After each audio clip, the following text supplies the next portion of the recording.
téléspectateur yu ITV ñu leen di nuyu di leen ziar am mbégte dellu si fii tey jii ñu am mbégte dalal Soxna Thiaw Ndoye xam-xamam màcc ci wàllum habitat social naka noonu moom mooy chargé de la communication bu coopérative d'habitat émergence sociale ñu fas yéene waxtaanee lépp lu jëm ci wàllum loyer bi luyaas bi cher bi mu cher ba tax gouvernement wu Sénégal taxaw temb ngir jël si ay matukaay moo tax des ministères du commerce et des PME petites et moyennes entreprises génne na bataaxal di xamle ni caution bi léegi du weesu ñaari weer loolu yëpp ban solo la am Sénégal est-ce que mën nañu wax ni logements sociaux yi moom mooy pexe ngir jëm ci wàllum location bi loolu yëpp Soxna Thiaw Ndoye dina ko yaatal ci bile émission soxna si man lay dara am ci plateau Kennu Askan Wi fii si ITV. maa ngi lay sant di la ziar di la nuyu bu baax. asalaamaaleykum suñu mbokk téléspectateurs yi ñu ñuy seetaanee fii ci Sénégal ak ci diaspora bi. di am mbégte nag partagé ak yow plateau bi. très bien alors Soxna Thiaw Ndoye yow sa xam-xam dafa màcc ci wàllum habitat social gis nañ kilifa yi ministre du commerce de mu génne bataaxal. ni lépp lu jëm ci wàllum caution yi léegi du weesu ñaari weer ndax dañ remarqué woon ni. que ni am na si ay bailleurs yi nga xamante ni dañ doon laaj ñi nga xamante ni dañu bëgg dëkkuwaay li nga xamante ni mooy caution ñett ba ñeenti weer par exemple ku bëggoon jël appartement de chambre salon ñu wax la 250 000 ñu laaj la caution ñeenti weer maanaam 1 million si xaalis CFA dee na maanaam féete na boor mu nekk li nga xamante ni métti na si askanu Sénégal ñëpp remarqué nañ que ni. vraiment location bi cher na bu baax alors laata ñu aussi bu baax si waxtaan bi ginnaaw ba nga yëgee nouvelle bi ministre bi génne bataaxal ni caution yi léegi du weesu ñaari weer lan moo doon sa réaction yow Soxna Thiaw Ndoye. waaw xanaa kontaan rek. parce que tamit lépp loo xamante ne ñu koy def. pour dimbali askan wi wala peut-être dimbali ñi nga xamante ne peut-être seen loxo jotu seen ginnaaw mel ñu ko am sans donc loolu dañ koy rafetlu mu nekk mesure boo xamee ne comme ni ko tàmm di defee dañuy rafetlu mesure boobu di ñaan aussi nag vraiment mu am suivi parce que d'habitude c'est très bien suivi. voilà surtout c'est vrai ndax location bi wàññi woon nañ ko fii mais exactement mbir mi gën a jëgaat mu am tamit spéculation surtout loolu yëpp di wane ni ñàkk suivi bi nga xamante ni moom moo am si mbir mi moo tax ba ñu àgg fii alors ma bàyyi la nga àggali sa explication. voilà donc je disais que c'est bien boo di jël ay mesures yu mel noonu mais bu amee ay suivi di am ñoo xamante ne ay garde-fou nga xamante ni nit ñi dañuy bu ñu duggee ci genre mesure yooyu bu ñu ko jëlee en fait su amul suivi rek day nekk éternel recommencement parce que comme ni nga ko waxee il y a de cela quelques années wàññi woon nañ fi loyer bi mu nekk loo xamante askan yëpp ko rafetlu woon jàpp ne lii c'est un ouf de soulagement mais finalement bañ demee ba ci cëppaandal bi gis nañ ne vraiment au contraire dafa gën a yokk loyer bi parce que fii gis nañ fi ñoo xamante dañ lay louer voilà louer la nga nekk ci affaire bi mesure bi ñëwee ñu c'était la paille à la bannière pour leur faire appliquer mesures yi mais bu ñu demee ba appliquer mesures yi dañu dem ba ci biir sax daal ne carrément dañu bëgg defar kër gi donc dañu soxla suñu kër daal lay génnee maanaam loolu foofu nañuy jaare daal di lay voilà di lay pour mun la génnee buñ dañ koy defaraat su ko defee yow nga génn nga naa di génn soo génnee ñu raayal benn couche voilà nice def benn couche de peinture rek daal di ñëw daal di koy doubler wala voire tripler te loolu nekkat encore lu metti ci askan wi donc je pense que président loolu la comprendre donc mu activer à travers ses ministres pour ñu jël yenn ay mesures yoo xamante ne vraiment dina tax ba xëy na ñu rappeler à l'ordre ñi nga xamante ni ñoom ñoo doon def spéculation boobu. très bien alors est-ce que jàpp nga ni Soxna Thiaw Ndoye que ni caution bi nga xamante ni ñu bëri remarqué woon nañ que ni def constat bi demoon na ba ñeenti weer ak ñeenti weer comme ni ma ko waxee woon léegi est-ce que jàpp nga ni cette fois-ci mbir mi dina féete boor est-ce que jàpp nga ni mbir mi problème bi lii réglé wul d'abord. réellement bon pour être franche je pense pas que lii mu mun a régler problème bi je pense pas que lii mun régler problème parce que tey xam nañ lan moo waral location boo ko gisee mooy nit ñi amuñu dëkkuwaay parce que tey ku sañoon da ngay am sa këru bopp. très bien nga dëkk fa. oui donc tey bu fekkoon da nga am sa këru bopp. du coup doo soxla sax location bay dund yenn situation yi. donc même bu fekkee lii am na peut-être dina tane rek laa wax parce que reste à voir ndax est-ce que comme li ma wax sànq dina am suivi mais su fekkee amul suivi moom vraiment éternel recommencement lay doon. donc man je pense que li ñu war a focaliser wu surtout mooy régler le problème de l'habitat. bu ñu xësee ba régler la question de l'habitat mu nekk un problème fondamental nga xamante ne ñëpp a ngi koy dundandoo donc ça dina permettre ba ñi nga xamante ne ñoom ñoo doon def yooyu peut-être xëy na loolu dina tax ba da leen di xaw a décourager quand même. Voilà parce que duñu gis clientèle. parce que ñëpp am nañu seen kër. xëy na à travers surtout l'habitat social. nga xamante ne ce sera abordable ñëpp ci mun a jot donc bu ñu xësee ba régler question boobu au moins dina amoindrir les risques daal. daan si ñëw sax si kanam tuuti wàllum habitat social beeg yooyu noonu. ak logements sociaux yi. alors question ñaari weer diggante ki nga xamante ni dafa bëgg dëkk. ak ci loué muy locataire bi ak bailleur bi. alors ñu bëri dañ jàpp ni suñ gisee ni caution bi doon dem ba ñett ba ñeenti weer courtier bi rôle am moo tax ba mbir mi àgg foofu. bien sûr. alors kon da nga jàpp ni ñaari weer yi kon courtier amatu fa place wala si sa gis-gis. bon ça dépend parce que tamit courtier moom am na rôle am ku nekk parce que habitat location. mais est-ce que ñoom tamit bokkuñu si lu tax location bi cher. bokk nañ ci mais lépp loo gis rek dañ koy jéem a modérer moi je pense que tey bu ñu nee ñaari weer du bailleur bi kese moo war a encaisser ñaari weer yi mais ki nga xamante ne moom moo def courtage ba permettre ki nga xam ne moom moo soxla woon location kooku normal naa war na ci am part. dana ci am pourcentage voilà dina ci am benn pourcentage soit mu génn ci 2 mois yi ñu xool nan la ci bailleur bi mu xool nan la ci compé pour mun a jox ki nga xam ne moom moo def courtage bi wala client bi nga xamante ne aidé nañ ko ba mu am benn logement au moins mu am loo xam ne comp na ko mu jël donc si biir ñaari weer daal nañ fexe ba mu doon loo xamante ne dinañ ko régulariser xool kenn ku ci nekk la nga ca dox parce que tamit service waru nekk gratuit donc lépp loo xam ne def nga ko ci mu nekk de façon vraiment modérée ku nekk lekk ci sa wàll ku ne gis ci sa wàll daal. alors fan yi si ginnaaw président Macky Sall waxoon na dina xool benn li nga xamante ni moo jëm ci wàllum réforme bi. ñu taxawal benn kuréel gi nga xamante ni moom mooy saytu lépp lu jëm ci wàllum location bi fii si réew mi jëm ci wàllum tamit cher bi xool yan matukaay ni jël alors ci boobule ñu bëree jàpp ni courtier yi ñoom amatuñ fi place dañ état bi dafa war a taxawal ay agence yu solide yu am solo su defee képp ku bëgg location dem si ñoom.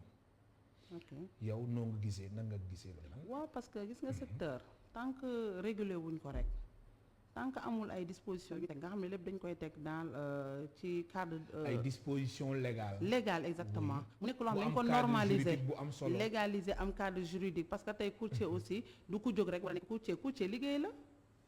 courtage liggéey la nit ñi dañ koy jàng mu nekk seen spécialité ñu koy liggéey ñoom ñooy taxawal seen agence immobilière donc koo xamante ne am nga sa kër peut-être nga am problème pour ki nga xam ne moom ngay louer locataire yow nga mettre ko à leur disposition ñoom aussi bu ñu amee locataire buy wut ko donc ñu mettre leen en rapport loolu liggéey la donc lépp loo gis rek na fexe ba comme ni ngay wax rek man may faral di wax na am suivi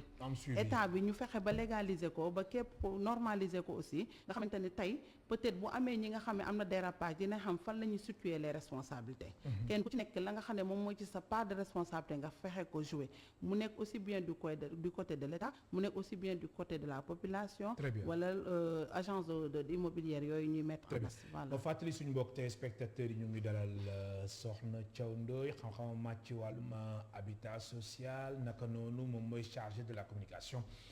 bu coopérative d'émergence wala coopérative d'habitat émergence sociale ñu fa seen waxtaanee lépp lu jëm ci wàllum location bi mu ngeen participer ci émission bi mbokk téléspectateurs yi soo wootee ci 88 628 32 32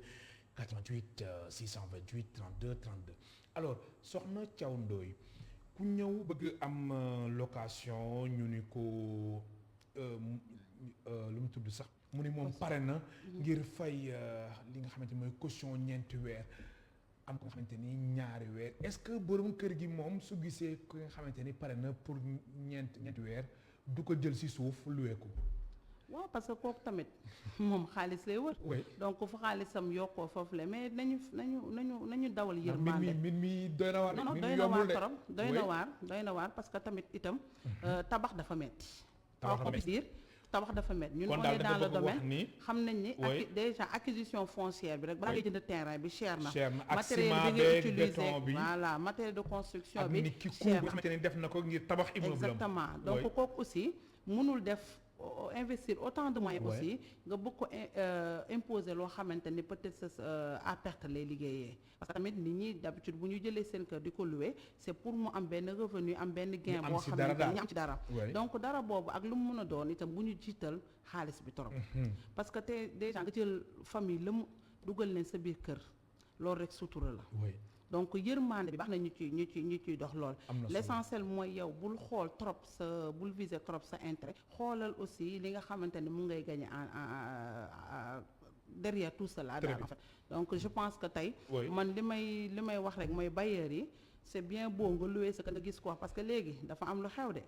léegi gaañ yi bu ñuy louer dañ naan de préférence étranger. waaw loolu moom dafa bëri si dëkk bi. voilà donc loolu dañ koy gis sax même si zone yu ma dëkkee. mu nekk lu garaaw loolu buñ wala même annonce yi nga xamante ni dañ koy gis si internet bi. exactement ñu bëree dañ naan ñoom ñi nga xamante ni. ay étranger lañ parce que ñoom ñooy fay lu ëpp. voilà léegi mën nga luy kenn mu fay la lu dul jeex mais tamit est-ce que du la yàqal sa kër si ginnaaw ak lu muy def ci biir kër gi lan lay doon. yooyu yëpp ay mbir yu ñu war a saytu la.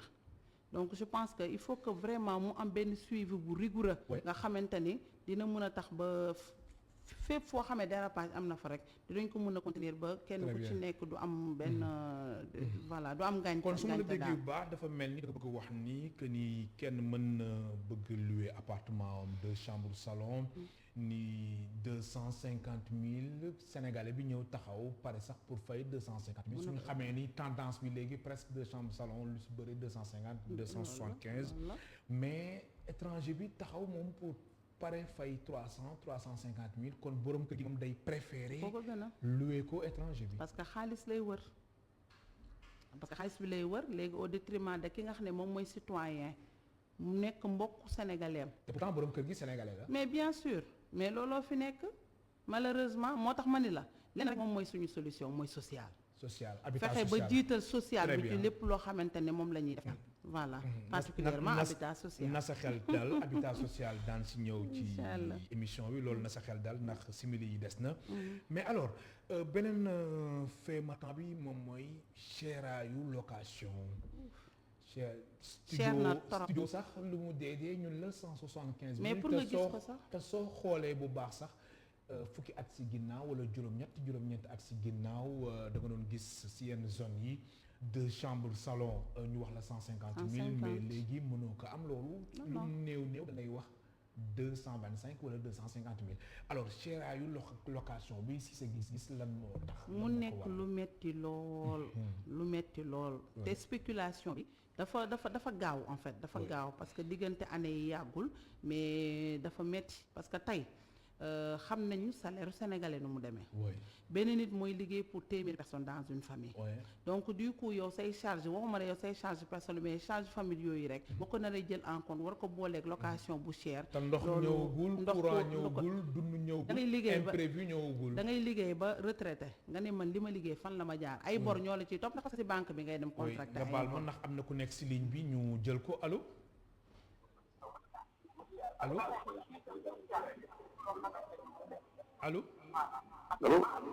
kilifa gi bismillah baal ñu nga wàññi télé bi s'il vous plaît baal ñu nga wàññi télé bi waaw bismillah maa bëggoon dugg ci émission bi yaa ngi en direct si ITV fan nga ñu woowee kilifa gi waaw dama doon bëggoon participer fan nga ñu woowee man maa ngi dëkk Géejawaay bismillah soo ma ne baal nga yëkkati kàddu gi ñu déglu bu baax ma ne maa ngi dëkk Géejawaay bismillah waaw di tudd Mor Seye doon bëggoon participer émission loyer bi bismillah en direct waaw bon dama doon rafetlu émission bi d'abord jërëjëf di rafetlu initiative bi aussi di wax ni location bi aussi dafa nekk lu nga xamante ni ñëpp la soxal surtout ñun néew ji doole yi nga xamante ni bëgg nañ am kër mu tëñu waaw location bi nag pour ñu faj ko nit bu amee kër wala nit ñi population bi kër yi bari location bi dina wàññeeku naturellement mais tant que loolu amul location bi toujours noonu lay def parce que demande bi offre bi mooy ëpp ni ñu koy waxee demande bi mooy ëpp offre bi kon donc day cher si loolu nag aussi xam nga Sénégal président bi def na programme 100 000 logements yi 100 000 logements yi boobu ba léegi gis benn kër bu judd benn kër bu ni état bi ñoo ko def ay kuréel nag ñoo ngi fi par exemple comme femme boobu muy wax coopérative boobu ak yeneen coopérative yi nga xam te ni ñoo ngi góorgóorlu pour am ay kër mais état bi pratiquement gisuñu fi benn solution parallèle te loolu tant que situation boobu état bi faju ko jox nit ñi ay logements sociaux yeeg yooyu dimbali nit ñi ñu am seen kër mais solution location bi toujours ñu la benn solution mënu ci am waaw loolu nag dañuy demander état bi aussi mu gestu kuréel yi nga xamante ni ñoo ngi nekk ci dynamique programme 100 000 logements yi ñu jàppale leen ci loolu. très bien waaw am na ñoo xamante ni ñoo ngi dox sori nañ ci mais boo xoolee côté étatique bi côté ministère yi dañ fi nekk di tukki di wax loolu di nëbb lu nga xamante ni xëy na est-ce que sax man je me demande est-ce que président bi yëg na li ñuy def waaw loolu dama koy questionner parce que am na kuréel yu nga xamante ni pare nañ pour loolu notamment coopérative boobu ngeen di dégg émergence sociale liggéey dafa ay réalisation yi nga xamante ni état bi pousse doo nga ci des pour mu dem mais moo ngi yoon dal yàlla xam alors yaa ngi dégg kilifa gi maa ngi dégg waaw alors mbirum waay bi nan la tëddee fi nga nekkee muy géejawaay mbirum loyer bi waaw ma ni géejawaay foofu location bi loyer bi nan la fa tëddee bon fii metti la def metti sa yaram day daw sax parce que des fois da ngay jékki-jékki comme man étranger yi ñag yi surtout ñooy ñëw jaay nit ñi doole xam nga yor fay xaalis bu bari yow ñu génne la yow mi nga xam te ni yow national nga te si dëkk bi nga dëkk yaroo fi màggee fi ñun géejawaay ñun ci boobu phénomène boobu la ñuy dund léegi ivoiriens yi nigériens yi bon nekkul na question racisme question dara mais lépp ci xaalis lañ ko wéer waaw di def ay 4 avance 3 avance yenn prix yu nga xam te ni kër yu baax yëpp ñoom ñoo koy jël waaw metti na trop géejawaay metti na trop te géejawaay pourtant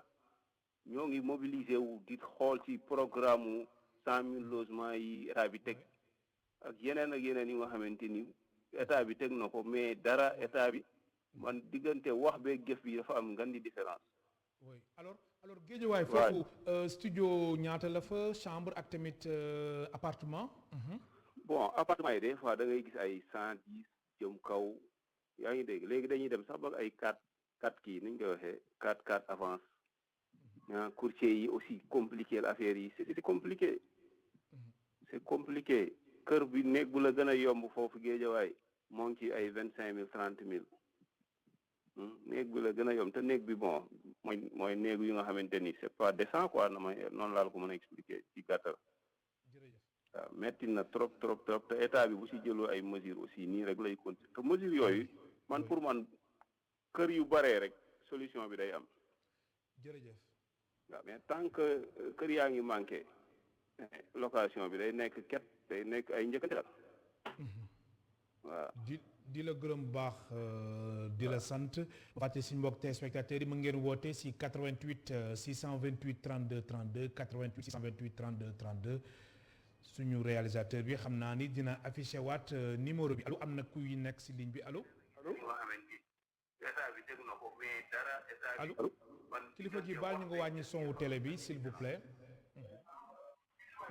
allo salaamaaleykum. allo wàññi son bi télé bi s'il vous plaît. waaw sore naa télé bi de. bismillah ñu lay déglu fan nga ñu woowee. sore naa télé bi. allo. allo. waaw fan nga ñu woowee. allo. ñu lay dégg kilifa gi fa ngay wootee. waaw maa ngi wootee Yoff. bismillah ñu lay déglu. waaw Aliou Guèye vraiment di leen nuyu di leen remercier surtout El Hadj Malick macha allah si am solo bi. jërëjëf.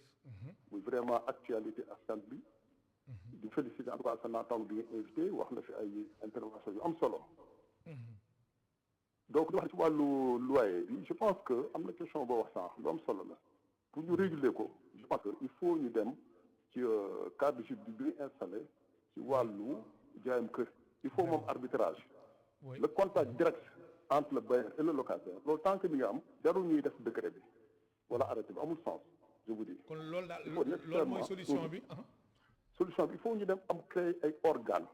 yoo xam ne ñooy arbitrer entre le bailleur et le locataire c'est-à-dire bu ñu toogee ñu ni taxi nii la dox nii la doxee lu ci war ñu def ko mais bu dee dañu leen bàyyi de manière isolée nit ki dem mais libre à Uber mu gis tubaab wala étranger mu joxe 4 mois d'avance wala mu fay plus cher ñu ko donc foofu vraiment équité bi ñu ciy xaar en réalité du ci am loolu laa bëggoon wax ci côté régulation bi 2 mois d'avance aussi bon foofu rek nañ ko mën a régler parce que de manière isolée c'est toujours informel comme ni ngeen ko waxee sànq soxna madame Thiaw boobu wax ci am solo macha allah di ko nuyu di ko remercier ci intervention donc pour dire que il faut nécessairement mu am un suivi tant qu'il n'y a pas de suivi mais mënuñu am ay résultats probants la seule solution bi ngeen ko seen titre bi l'alternative c'est quoi c'est permettre aux populations vraiment ñu mën a bénéficier de logement décent à muy dugg d'ailleurs état bi andi na programme de logement pour régler ce problème malheureusement ça tarde à se concrétiser donc je pense que foofu la état war a def focus parce que tant que ñu ngi doxal affaire location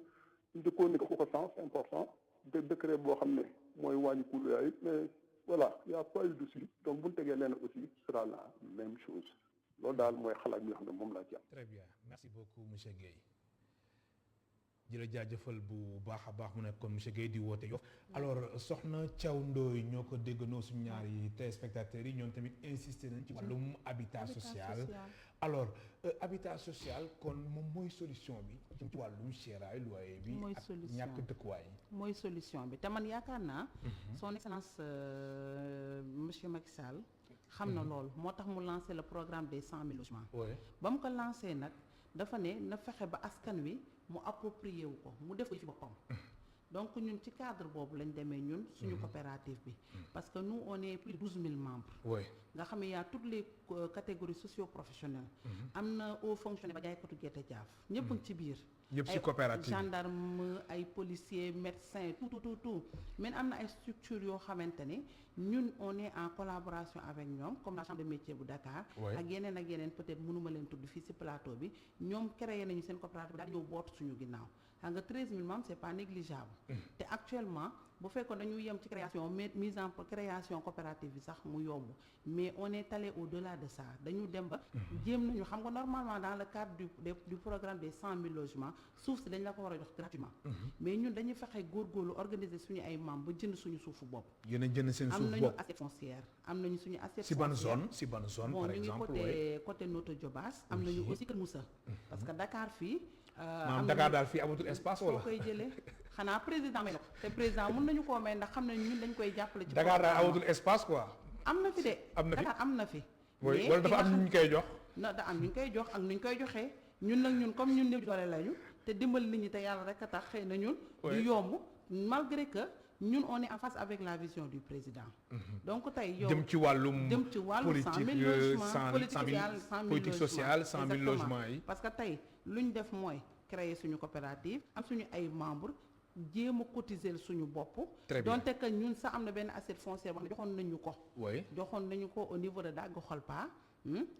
par le biais du premier ministre alors muy monsieur Mohamed Boun Abdallah Dionne te boobu ba léegi ñu ngi daw ci ginnaaw ministère pour mun a jot suñu assiette foncière boobu jotuñu ko mais malgré cela loolu découragé dañu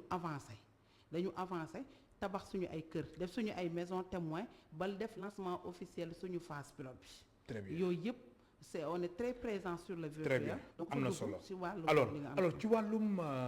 habitat social gis nañ comme ni ñu ko waxee programme 100 000 logements yi ak kii suñu téléspectateur bi wootee Guédiawaye mu ngi koy wax alors ñu bëri dañuy posé wu question ni 100 000 logements yi dañ koy dégg rek état bi sax à travers le ministère de l'urbanisme de l'hygiène publique donc moom ñu doon waxum guichet unique alors 100 000 logements yéen ñi nga xamante ni yow nga xamante ni sa xam-xam dafa màcc wàllum habitat social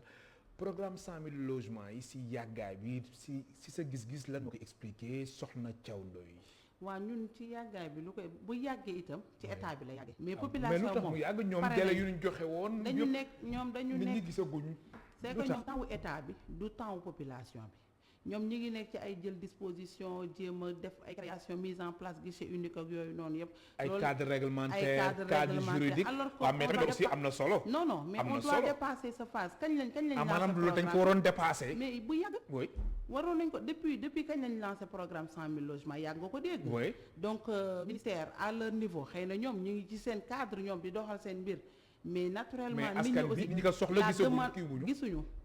sérieusement gisuñu loo xamante ni concrètement ça vient du mais est-ce que ministère ñu tamit mettre en place. mën nañu wax ni am na benn avancée significative bu si am benn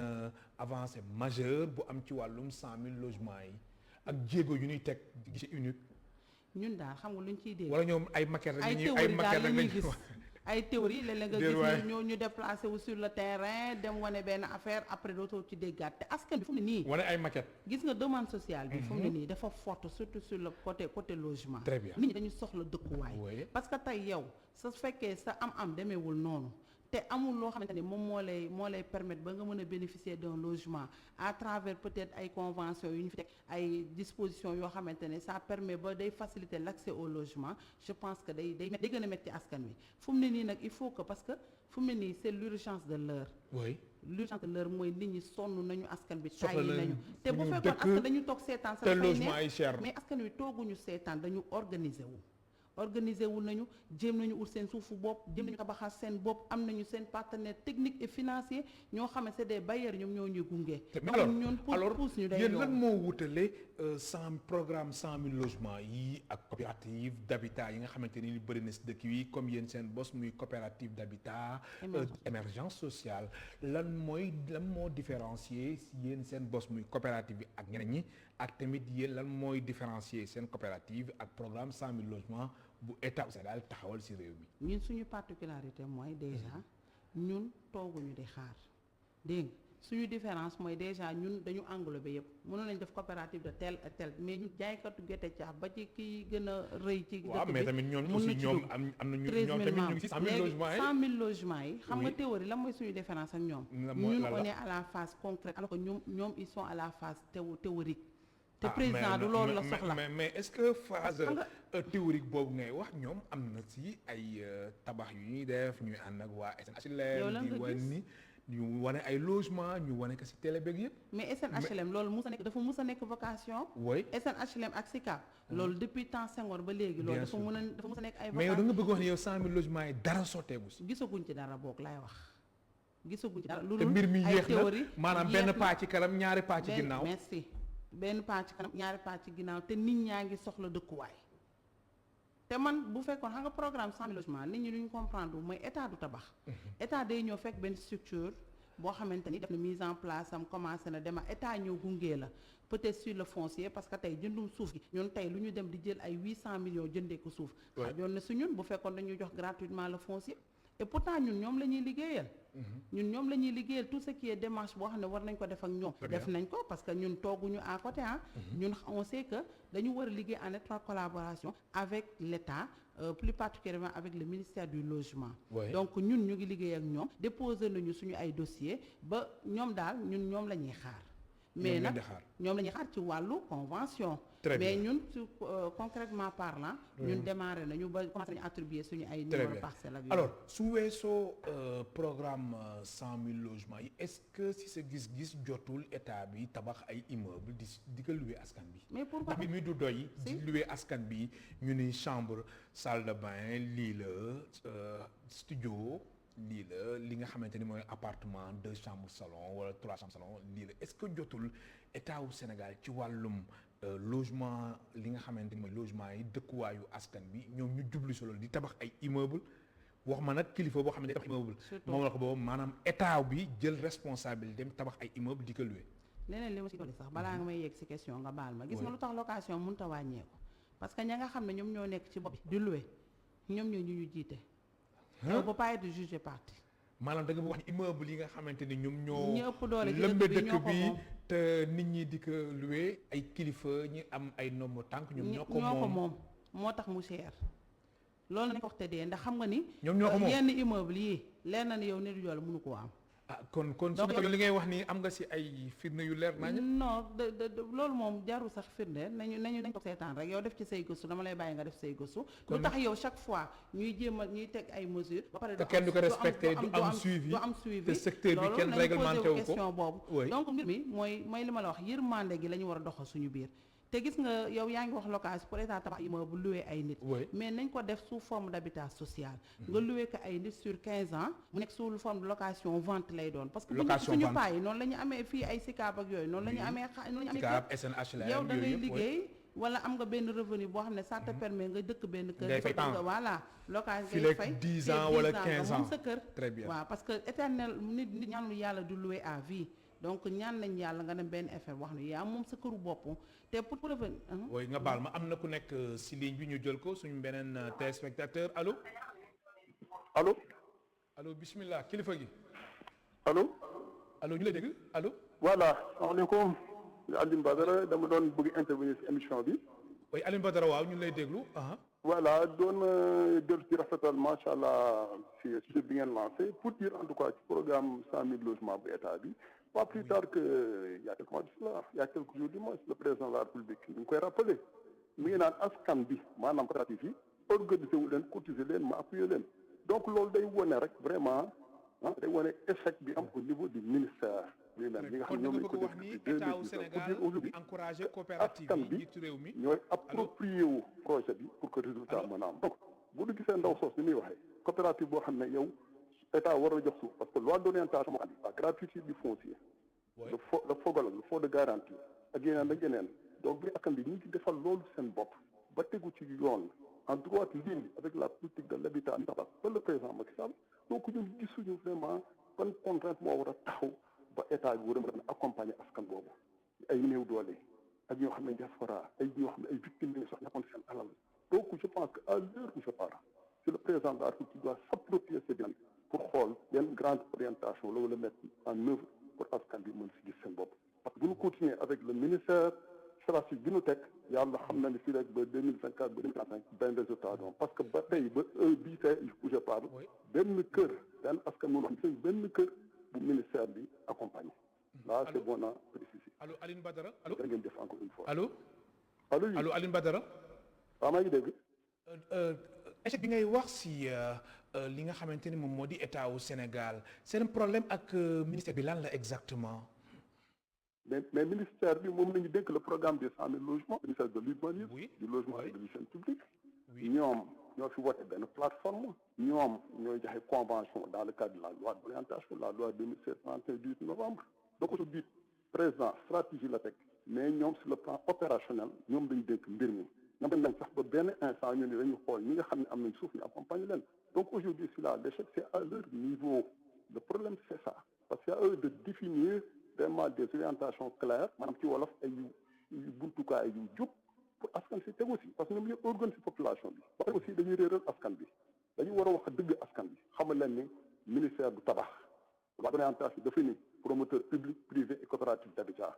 donc ci kaw loolu ñoom dañu war a organiser cadre bi bàyyi maintenant mu am interaction entre les acteurs et les décideurs foofu la ñu lajjee moo tax résultat du mën a am c'est impossible moo tax askan bi heureusement à l'image de coopérative boobu mooy dégg ñoom ils sont compris se sont approprié la dynamique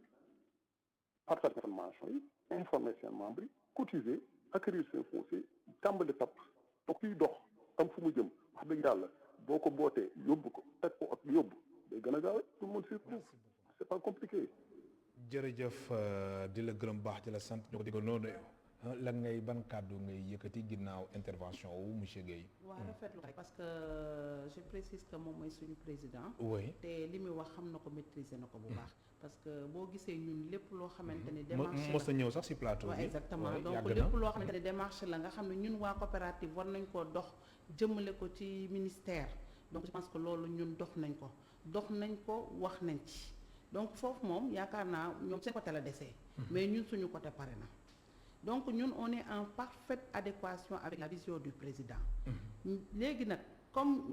yàlla dafa dogal seen loxo lañ ko teg te askan wi soxla nañ ko te ñoom ils sont là pour nous les autorités sont là pour nous ñun askan wi ñoom ñoo ñu war a mën a jàppale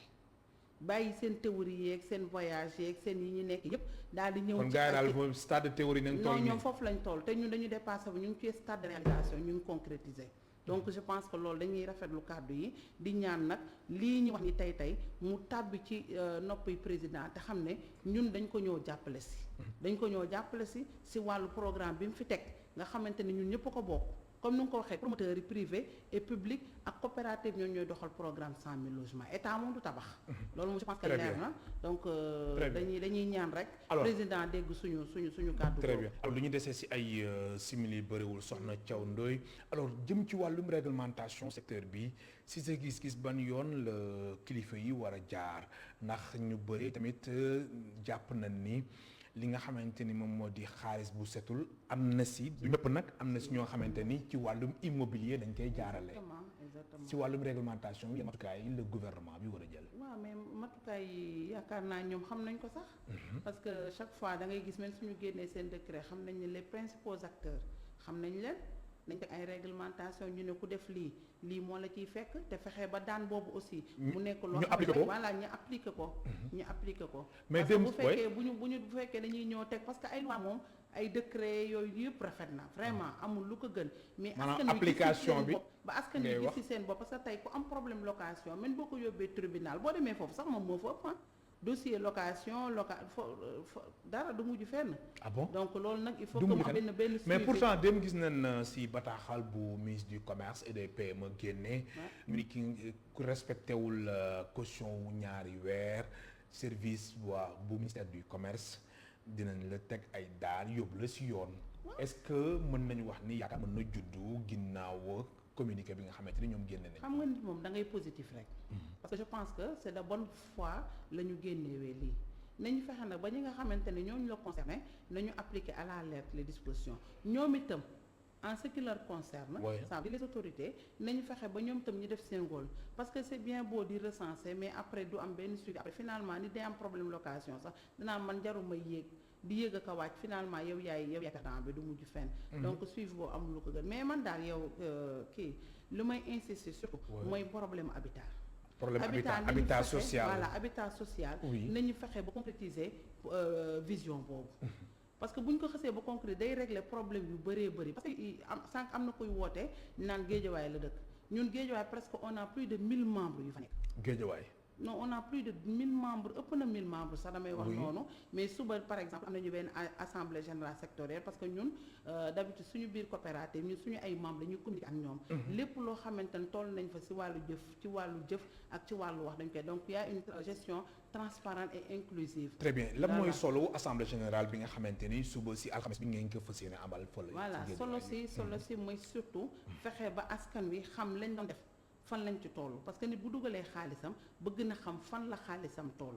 donc loolu dañ def évaluation par rapport ak suñuy ay réalisation yu ñu def mais aussi am nañu ay perspectives parce que tey bu ñu sañoon lii ñu góorgóorlu ak as néew mu metti mu néew ak a bëri nga presque investir ay milliards ci projet bu mel nii nga am lu lay dimbali li lay jàppale nag mooy président de la république parce que ministère la ñu warloo ñoom ñun def nañ ko mais dañu bëgg président de la république mu xam ne askan wi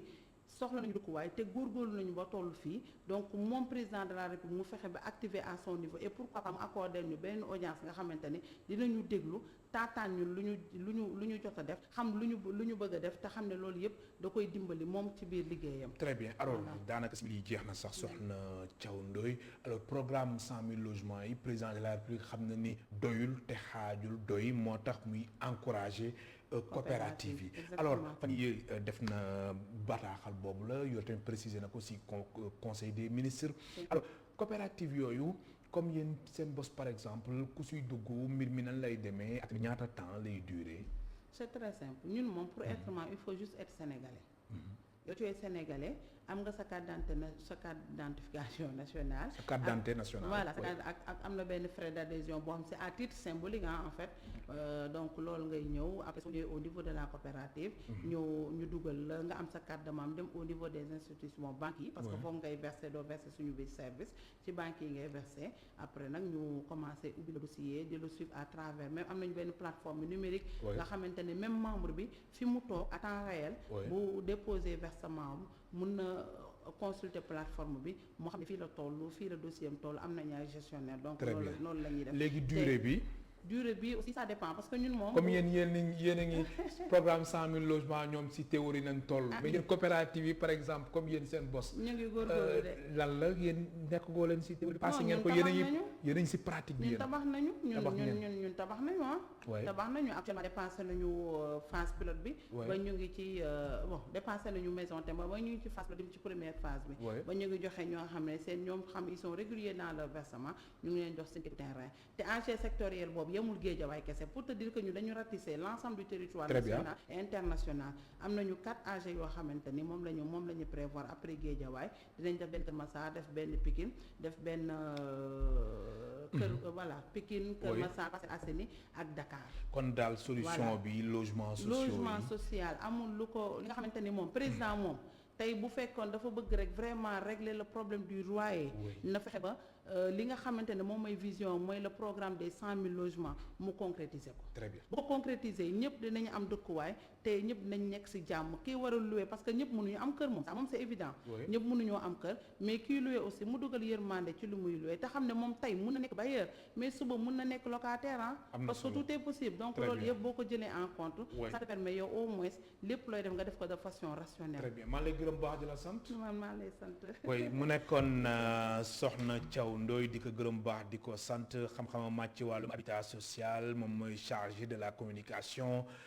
bu coopérative d'habitat émergence sociale mu nekkoon tey suñu gan si émission Kennu Askan Wi di gërëm baax di leen sant mbokk téléspectateurs yi Ndiaga Seck moo nekkoon ci réalisation bi ci son bi Iba Mar Sène ci caméra yi Benoît ak Moussa Dia amul seen fay ñu leen di gërëm baax di leen sant mbokk téléspectateurs yi